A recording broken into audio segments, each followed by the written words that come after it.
नमस्कार दोस्तों, आज की क्लास में आपका एक बार फिर से स्वागत है। ठीक है, आज अपन देखेंगे आज की क्लास में कूलाम का व्युत्क्रम वर्ग का नियम लिखिए तथा इसकी सीमाएं और महत्व लिखना है। ठीक है, इसकी क्या लिखनी है? कूलाम का व्युत्क्रम वर्ग का नियम लिखना है, सीमाएं और महत्व देखना है। इससे पहले जान लेते हैं कि कल की क्लास में अपन ने लास्ट क्वेश्चन क्या पढ़ा था। कल की क्लास में जो क्वेश्चन नंबर 7 था वो क्या था? क्वेश्चन नंबर 7 था वो आवेश का मात्रक, विमीय सूत्र। ठीक है, क्या लिखा था? आवेश का मात्रक और विमीय सूत्र के बारे में अध्ययन किया था। ठीक है, तो आज की क्लास में अपन देखते हैं कूलाम के व्युत्क्रम वर्ग का नियम। तो सबसे पहले हेडिंग बनाएंगे क्या? कूलाम का व्युत्क्रम वर्ग का नियम। कूलाम का व्युत्क्रम वर्ग का नियम।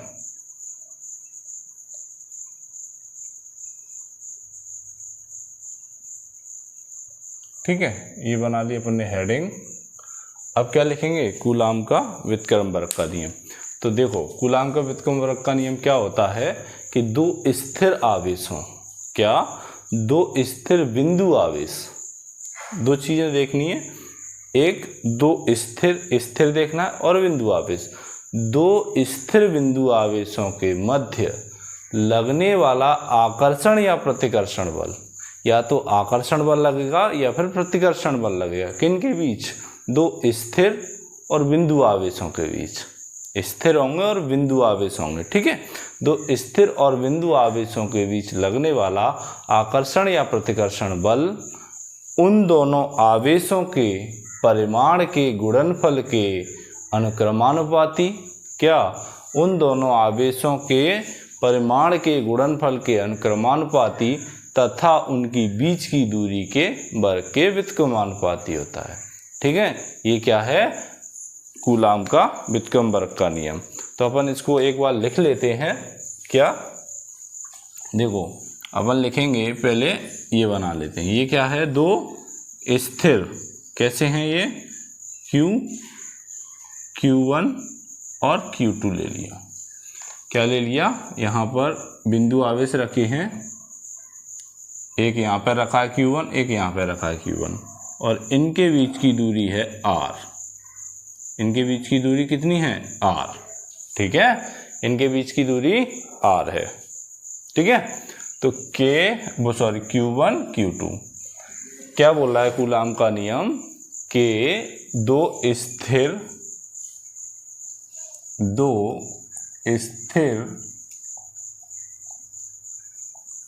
बिंदु आवेश। क्या? दो स्थिर बिंदु आवेश।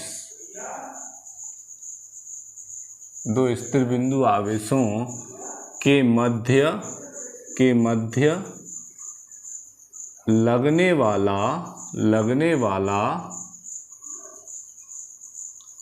वाला आकर्षण या प्रतिकर्षण बल, लगने वाला आकर्षण या प्रतिकर्षण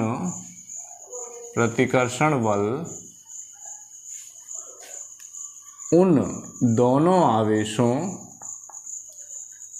के परिमाण के गुणनफल के अनुक्रमानुपाती।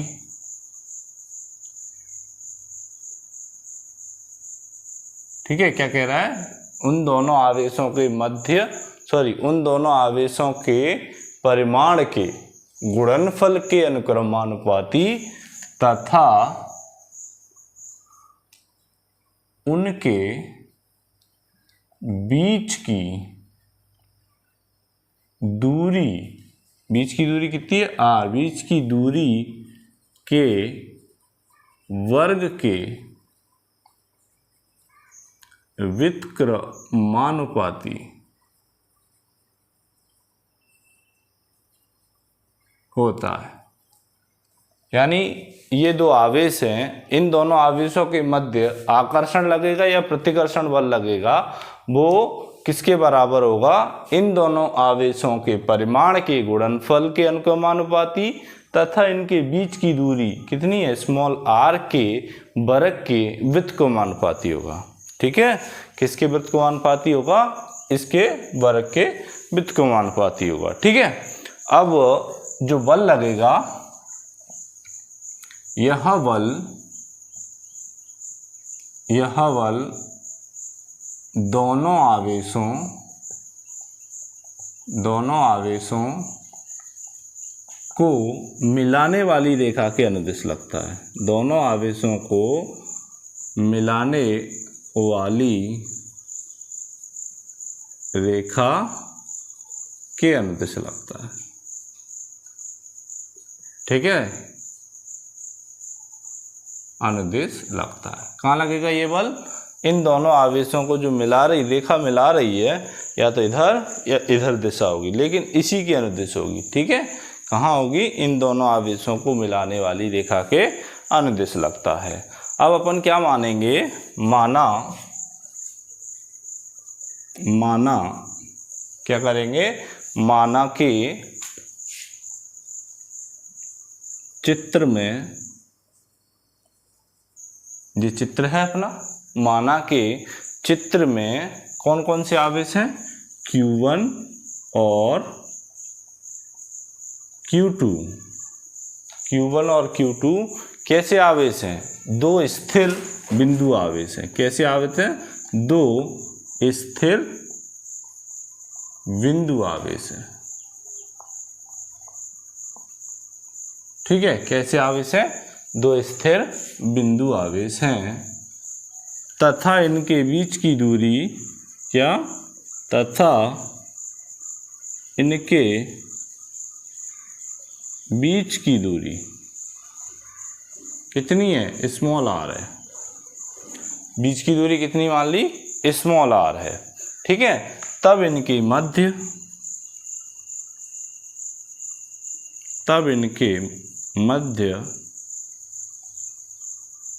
लगने वाला बल कितना होगा, लगने वाला बल F बराबर। ठीक है, लगने वाला बल F बराबर क्या हुआ, देखो ये हो गया दो स्थिर बिंदु आवेशों के मध्य लगने वाला आकर्षण या प्रतिकर्षण बल। ठीक है, उनके गुणनफल के अनुक्रमानुपाती। तो पहली लाइन आवेशों के परिमाण के गुणनफल के अनुक्रमानुपाती। ठीक है, पहली लाइन क्या है, आवेशों के परिमाण के गुणनफल के अनुक्रमानुपाती होगा। तो ठीक है, क्या करेंगे, F समानुपाती या अनुक्रमानुपाती Q1 इंटू Q2। ठीक है, पहली लाइन का मतलब हो गया अनुक्रमानुपाती हो गई, F अनुक्रमानुपाती Q1 और Q2। यहाँ पर Q1 Q2 अपन ने क्या लिया है, परिमाण लिया है। ठीक है, Q1 Q2 क्या लिया है, यहाँ पे परिमाण लिया। दूसरी लाइन क्या कह रही है, दूसरी लाइन कह रही है कि उनके बीच की दूरी के वर्ग के व्युत्क्रमानुपाती होता है। उनके बीच की दूरी के वर्ग के व्युत्क्रमानुपाती होता है। तो F समानुपाती या व्युत्क्रमानुपाती r²। ठीक है, अगर देखो समानुपाती बोलेंगे तो 1/r² बोलना पड़ेगा। अगर क्या बोलेंगे, इसको समानुपाती बोल रहे हैं तो इसको 1/r² बोलेंगे। और अगर आपने व्युत्क्रमानुपाती पहले ही बोल दिया, तो इसको क्या बोलोगे, डायरेक्ट F व्युत्क्रमानुपाती r²। ठीक है, F व्युत्क्रमानुपाती मतलब वो उल्टा कर दिया आपने पहले ही। ठीक है, समझ आई इतनी बात कि अगर इसको समानुपाती या अनुक्रमानुपाती बोल रहे हो तो इसको 1/r² बोलना पड़ेगा। अगर इसको व्युत्क्रमानुपाती आपने बोल दिया, मतलब आपने पहले ही इसको उल्टा कर दिया, तो आप सीधा सीधा r² बोलोगे। ठीक है, सीधा सीधा क्या बोलोगे, r²। तो इसको क्या बोल लेंगे, समीकरण नंबर 2 बना लिया। ठीक है, अब समीकरण 1 और 2 को मिलाने पर, समीकरण 1 व 2 को मिलाने पर, ठीक है, F समानुपाती क्या हो जाएगा, Q1 Q2 अपॉन r²। ठीक है, क्या हो जाएगा, F Q1 Q2 upon r²। तो इसको अगर यहां लिख लेते हैं अब। ठीक है, F समानुपाती चिन्ह हटा लेते हैं, क्या समानुपाती चिन्ह हटा लेते हैं, F स्मॉल k लिख लिया, Q1 Q2 upon are square. ठीक है, F Q1 Q2 upon are square. अब देखो यहाँ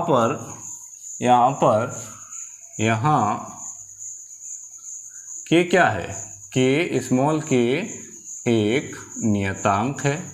क्या है, एक नियतांक है, जिसे क्या कहते हैं, जिसे कूलाम नियतांक कहते हैं। F क्या है, यहाँ पर एक नियतांक है जिसे क्या कहते हैं, कूलाम नियतांक कहते हैं।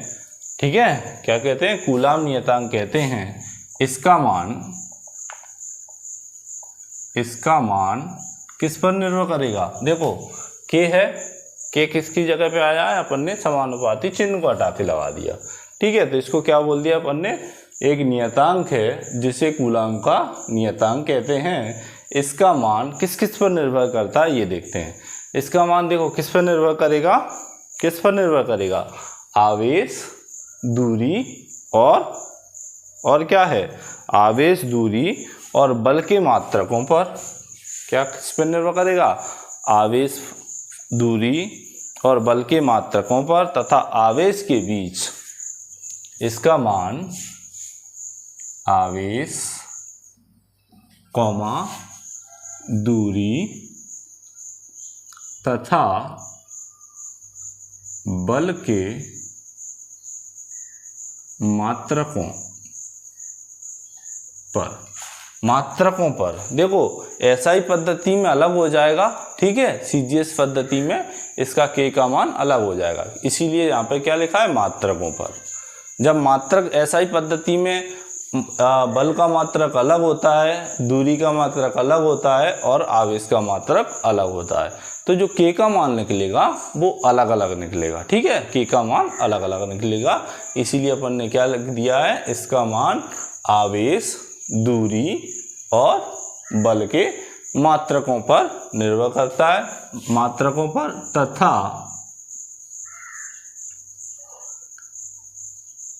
तथा आवेशों के मध्य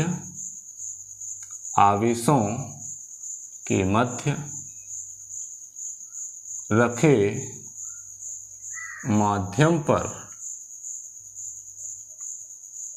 निर्भर करता है।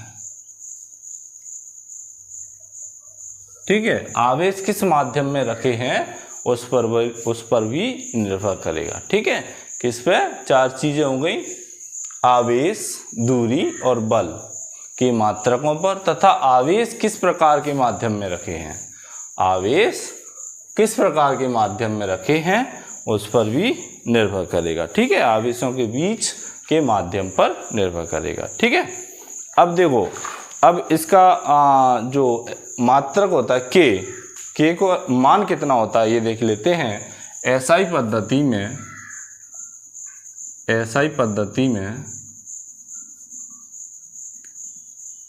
के बराबर 1/4 पाई एप्सिलॉन नॉट। के बराबर कितना होता है, 1/4 पाई एप्सिलॉन नॉट। इसको क्या बोलते हैं, एप्सिलॉन नॉट बोलते हैं, जीरो लगाए एप्सिलॉन नॉट बोलते हैं, बाह्य निर्वात के लिए होता है। ठीक है, अब इसका मान कितना होता है, 9 × 10⁹ कितना होता है इसका मान, के का मान कितना रखते हैं, 9 × 10⁹ अब इसका मात्रक क्या लिखेंगे, तो देखो के यहाँ पर है, के कहाँ पर है, के इस साइड ले लें अपन, तो इधर क्या बचेगा, एफ, के यहाँ रखेंगे तो एफ इधर और आर साथ में जाएगा, आर स्क्वायर अपॉन क्या है, क्यू और Q1 और Q2। ठीक है, ये बचेगा ना। अब इसका मात्रक कैसे लिखेंगे, इसका मात्रक होता है एसआई पद्धति में क्या, न्यूटन। इसका मात्रक क्या होता है, न्यूटन, और इसका ये क्या है, दूरी का मात्रक होता है मीटर। तो मीटर पे क्या लगा है, स्क्वायर है, तो मीटर का स्क्वायर। अब Q1 और Q2 दोनों आवेश हैं और आवेश का मात्रक क्या होता है एसआई पद्धति में, कूलाम होता है, तो अपॉन कूलाम स्क्वायर, दो है ना, तो कूलाम स्क्वायर हो जाएगा। ठीक है, ये इसका एसआई पद्धति में के का मान होता है 1/4πε0 into equal to 9 into 10⁻⁹ newton into metre square upon coulomb square. ये कहाँ होता है? ε0 लिखा है, इसको लिख देंगे अपन वायु या निर्वात में, वायु या निर्वात में। ठीक है, कहाँ पे होता है ये? वायु या निर्वात में। अब इसको क्या करेंगे? इसका मान रख देंगे किस में? समीकरण नंबर 3 में, समीकरण नंबर 3 में मान रख देंगे। ठीक है, समीकरण नंबर 3 में मान रखेंगे।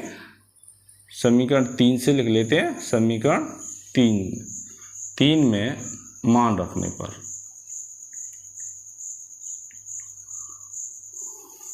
ठीक है, तो F बराबर क्या आ जाएगा?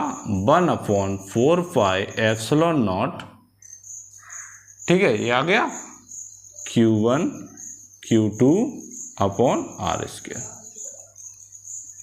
F का मात्रा क्या होता है? न्यूटन। और ये अपन कहाँ चल रहे हैं? एसआई पद्धति में। अपन ने यहाँ लिखा है ना एसआई पद्धति में। ठीक है, एसआई पद्धति में चल रहे हैं ना। या फिर इसको क्या लिख सकते हैं? F बराबर 9 इंटू 10⁻⁹, ठीक है, Q1 Q2 upon R square. और ये भी क्या होता है? न्यूटन में, क्योंकि बल का मात्रक क्या होता है? एसआई पद्धति में न्यूटन होता है। ठीक है, बल का मात्रक एसआई पद्धति में क्या होता है? न्यूटन होता है। अब यहाँ एक चीज़ आप लिख लेंगे, क्या लिखेंगे यहाँ पे? एक चीज़ ε0 क्या है?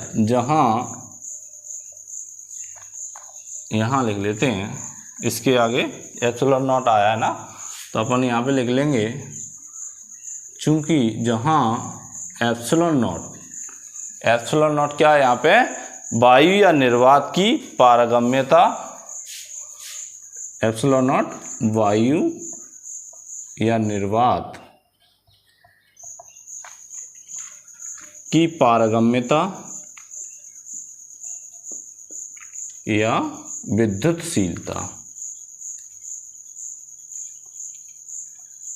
क्या है ये? ε0 वायु या निर्वात की पारगम्यता या फिर क्या है? विद्युतशीलता है। ठीक है, तो यहां तक आप लिखिए।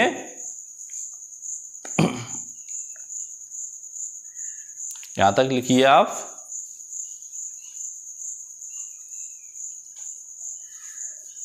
ठीक है, समझ आया ये कहाँ से आया? ये पहली लाइन है कूलाम के व्युत्क्रम वर्ग की, कि F समानुपाती Q1 Q2 होता है, Q1 इंटू Q2 होता है, और इसको समीकरण 1 बनाया, और F व्युत्क्रमानुपाती R स्क्वायर होता है, समीकरण 2 बनाया, इन दोनों को मिला दिया, तो F समानुपाती Q1 Q2 upon R square, और यहाँ पे क्या आ गया?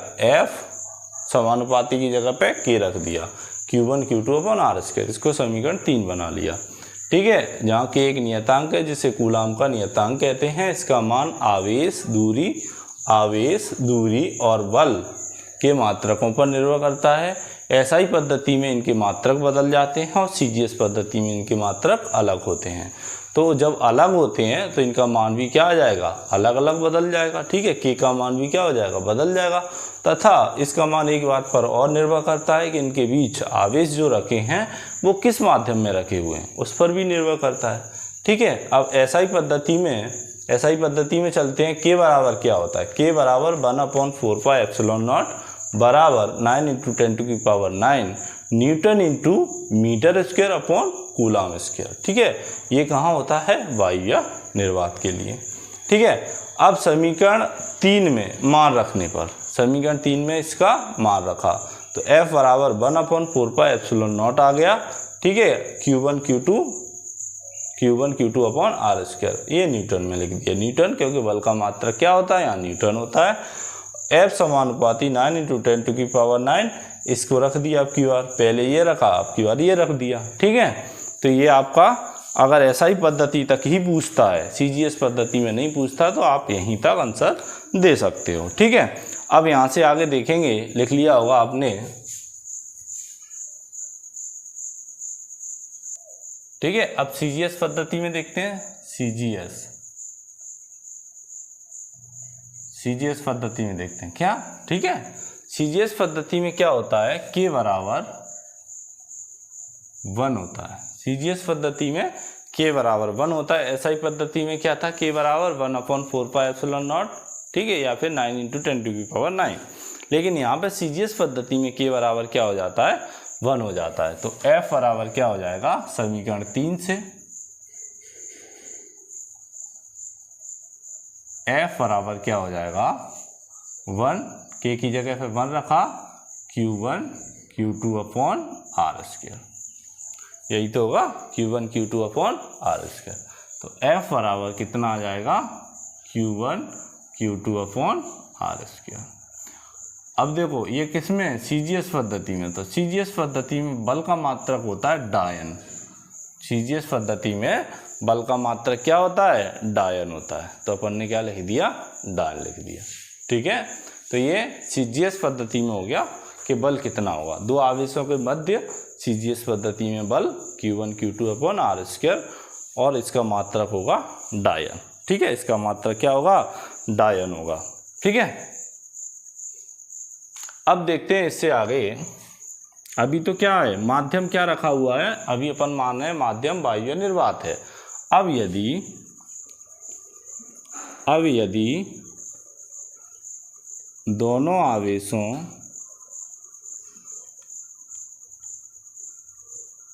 के मध्य वायु या निर्वात के स्थान पर अन्य कोई माध्यम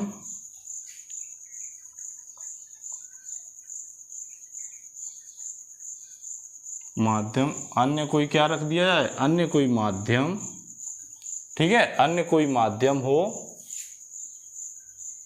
तो k बराबर, अन्य कोई माध्यम हो तो k बराबर क्या लिखेंगे, 1/4πε।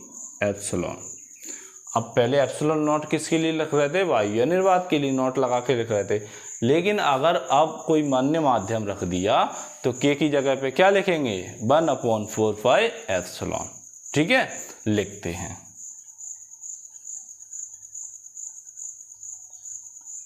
ठीक है, 1/4πε लिखते हैं। अब देखना माध्यम का परावैद्युतांक, माध्यम का परावैद्युतांक k बराबर, कैपिटल K है, माध्यम का परावैद्युतांक k बराबर माध्यम की विद्युतशीलता बटे वायु या निर्वात की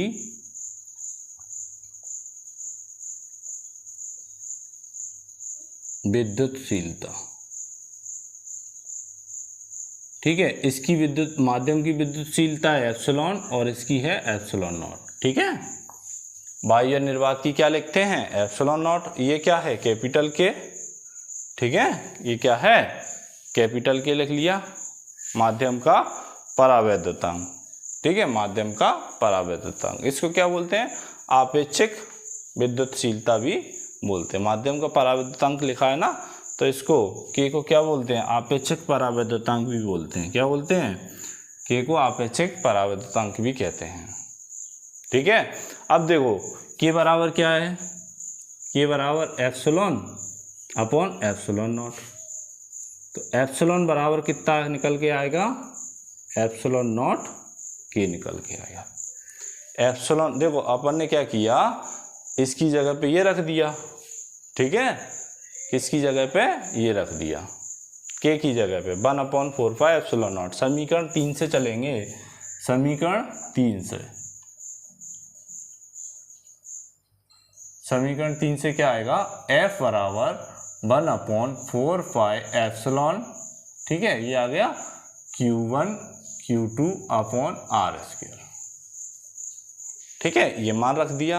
अब देखो यहाँ से एप्सिलॉन का मान निकाला तो कितना आया, ε0 K आया, कितना आया, ε0 K आया। यहाँ पे माध्यम कौन सा हो गया, बाह्य निर्वात की जगह पे अन्य कोई माध्यम हो गया। ठीक है, अब देखो एप्सिलॉन की जगह पे क्या रख देंगे, 1/4 पाई एप्सिलॉन नॉट के, कैपिटल के है ये, कैसी के है, कैपिटल के है। ठीक है, Q1 Q2 upon are square, जहाँ कैपिटल के बराबर कैपिटल के माध्यम की आपेक्षिक विद्युतशीलता है।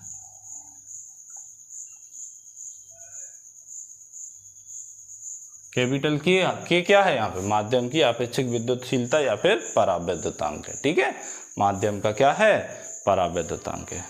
समझ आया इतना? ठीक है, के की जगह पे बाह्य निर्वात की जगह पे अन्य कोई माध्यम ले लिया, तो के की जगह पे क्या रखा, स्मॉल के की जगह पे 1/4 पाई एप्सिलॉन। पहले बाह्य निर्वात था तो क्या लिख रहे थे, 1/4 पाई एप्सिलॉन नॉट लिख रहे थे।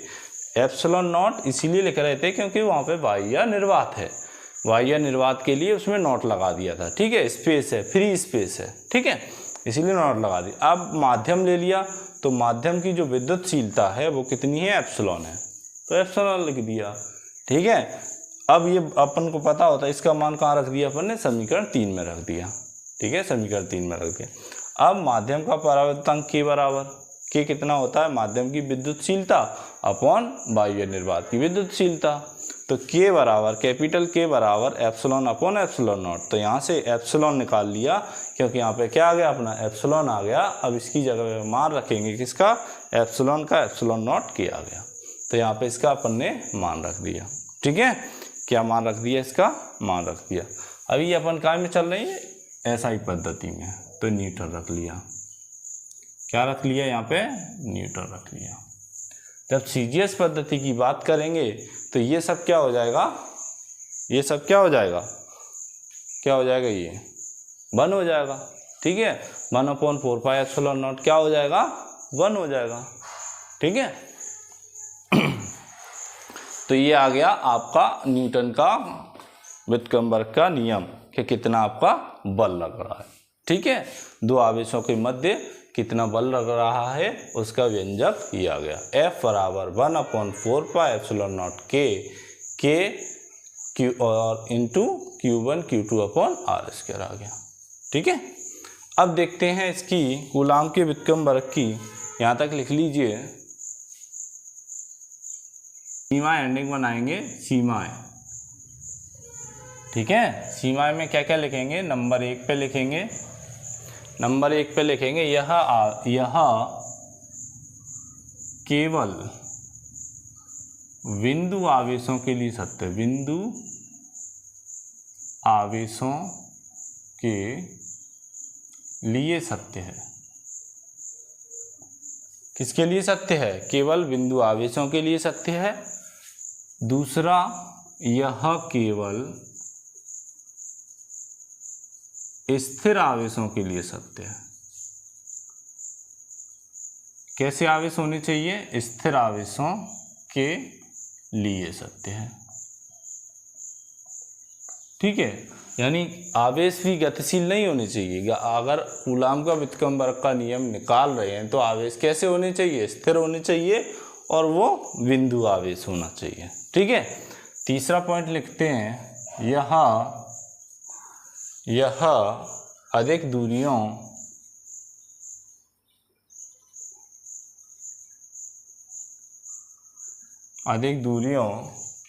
किलोमीटर की कोटि से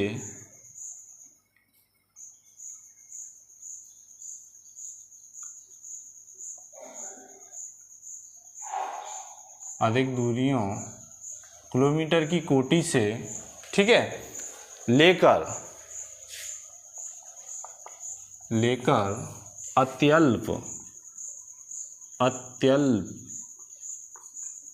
अत्यल्प दूरियों, कितना, 10⁻⁻15 मीटर की कोटि तक के लिए सत्य है। केवल कहाँ तक है, अत्यंत किलोमीटर की कोटि से लेकर 10⁻⁻15 मीटर की कोटि तक के लिए ही केवल सत्य है। ठीक है, तो ये इसकी कितनी सीमाएं हो गई, बिंदु आवेशों के लिए सत्य है, स्थिर आवेशों के लिए सत्य है, तथा इसकी जो कहाँ से कहाँ तक लग सकता है, किलोमीटर की रेंज से लेके 10⁻15 मीटर की कोटि के लिए ही केवल सत्य है। अब इसका महत्व देख लेते हैं। महत्व देखो, नंबर 1, यह प्रयोगों के आधार पर प्रयोगों द्वारा प्राप्त हुआ है। यह प्रयोगों द्वारा प्राप्त हुआ है, अतः यह एक प्रायोगिक नियम है। कैसा नियम है, प्रायोगिक नियम है। ठीक है, प्रायोगिक नियम है मतलब ये सत्य है। ठीक है, प्रयोग के आधार पर प्राप्त हुआ है, अतः यह एक प्रायोगिक नियम है। ठीक है, दूसरा पॉइंट लिखते हैं, दो आवेशों के मध्य लगने वाला बल, दो आवेशों के मध्य लगने वाला बल, इनके मध्य, ठीक है, दो आवेशों के मध्य लगने वाला बल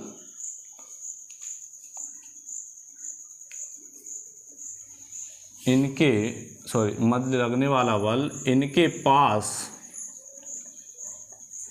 पास उपस्थित आवेशों का कोई प्रभाव नहीं पड़ता है।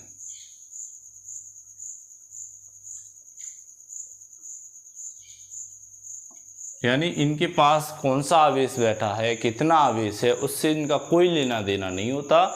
दो आवेश हैं, जैसे ये Q1 और Q2 आवेश हैं, Q1 और Q2 आवेश हैं, और यहाँ कोई Q3 आवेश बैठा है, इधर Q4 आवेश बैठा है यहाँ पर। ठीक है, तो इन दोनों के बीच जो बल लगेगा, Q1 Q2 upon R square, ठीक है, Q1 Q2 upon R square. तो देखो यहाँ पर कोई लेना देना नहीं है इनका, कोई लेना, इस जो व्यंजक है इसमें Q3 और Q4 का कोई रोल नहीं है। तो यही बात कह रहा है कि जब इन दोनों के कोई दो बिंदु आवेश हैं, जब उनके बीच आकर्षण या प्रतिकर्षण बल लगता है तो तीसरे या चौथे या कोई अन्य आवेश की उपस्थिति का उन पर कोई प्रभाव नहीं पड़ता है। क्योंकि देखो माध्यम हो गया या के हो गया कि कूलाम का नियतांक है। ठीक है, Q1 Q2 इन दोनों का ही मान है, R स्क्वायर इन दोनों के बीच की दूरी है, तो तीसरे का यहाँ कोई रोल नहीं है। ठीक है, तीसरे का यहाँ पे कोई रोल नहीं है। तो इस तरह से ये क्या हो जाता है, आपका कूलाम का जो नियम है वो पूरा हो जाता है।